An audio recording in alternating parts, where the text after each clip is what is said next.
বিএনপির স্থায়ী কমিটির সদস্য সালাউদ্দিন আহমদের বিপরীতে এনসিপির প্রার্থী হচ্ছেন তারই শিক্ষক, ঢাকা বিশ্ববিদ্যালয়ের আইন বিভাগের সাবেক চেয়ারম্যান ও অধ্যাপক ডক্টর মাইনুল আহসান খান। তিনি তার মনোনয়ন ফরম সংগ্রহ করেছেন। সালাউদ্দিন আহমেদ ও ঢাবির আইন বিভাগের ছাত্র ছিলেন।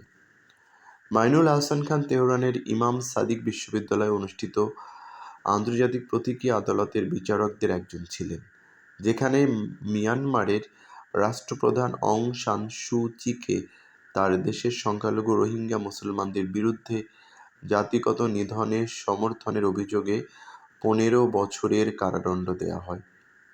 তিনি ইন্টারন্যাশনাল ইনস্টিটিউট অব এডুকেশনের একজন সাবেক ফেলো, যাকে 2012 সালে আইআইইএ স্কলার রেস্কিউ ফান্ড বিশ্বের নিগৃহীত হওয়া অন্যতম একজন একাডেমিক হিসাবে আখ্যায়িত করে।